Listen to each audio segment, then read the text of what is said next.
Alright, things are starting to happen a little faster now.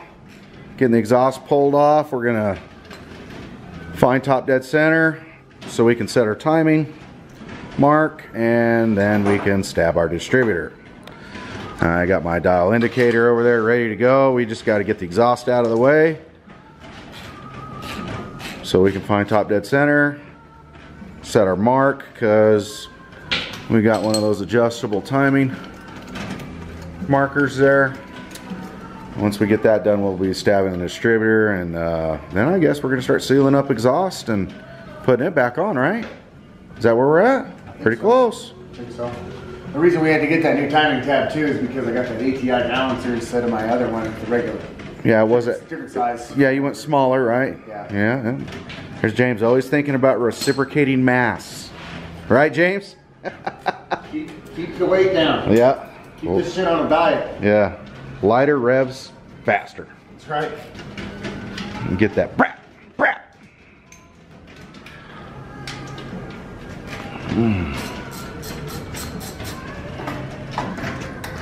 You're on.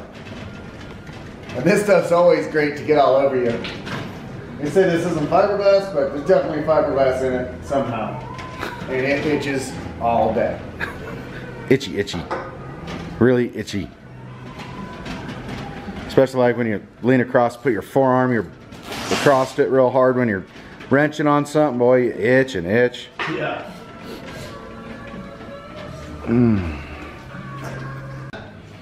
Alrighty, well, we just found top dead center here using one of my old micrometers from my boat racing days, but it worked in this application for us, thank God.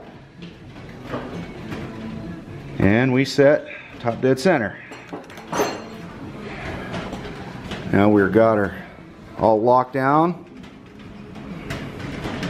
Now we just got to pull the alternator, some more exhaust. Start sealing this stuff up. You can see that adjustable timing mark? Oh yeah, yeah. Yeah, see, it's dead on.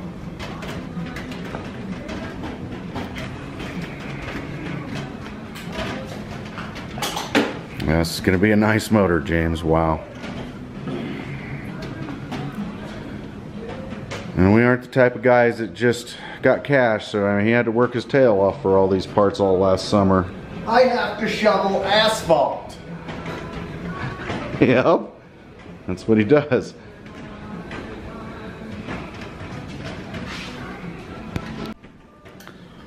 Alright, now one of the other things we're running into here is alternator clearance in the frame.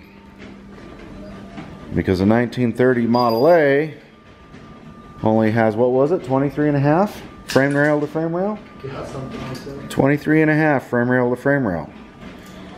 So now we're worried whether or not the alternator is going to fit between the frame rails. So we're changing the mount.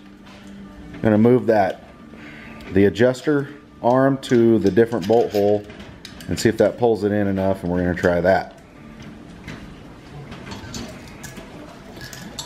And Thor's here making sure James is doing it right. That's the supervisor Thor, huh?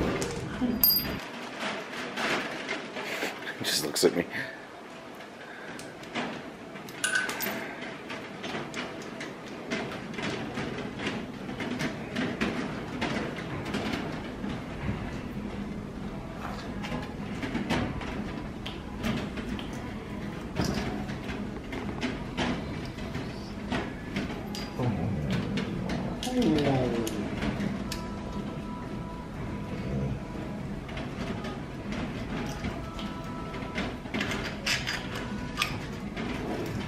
It's not good.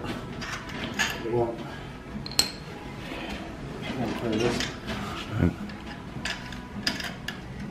Nope. No, it's not gonna, is it? No, almost. Almost. Yeah.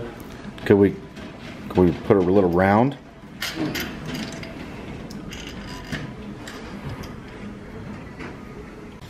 Yeah, so what we're thinking, because this spacer isn't going to work, where'd the spacer go? Oh yeah, because this is, the turnbuckle won't turn with the spacer in it is we're thinking about putting a nut.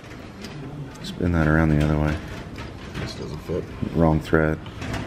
So we're going to put a nut back here, and that way it helps suck that bracket up to the block. And I think that might alleviate things. It's funny how you buy new parts. Oh, now Bear's getting in the way. Watch out, Bubble. You buy new parts and you got to modify them to make them work because, well, this engine was never designed to be in that. So we run into those things. What else do we need to So we changed the turnbuckle to that up higher bolt there, and it pulled the alternator in quite a bit. We're thinking that might give us the clearance we need. So we will know tomorrow. We still got to get motor mount and a couple other little things, and we'll be putting this in tomorrow.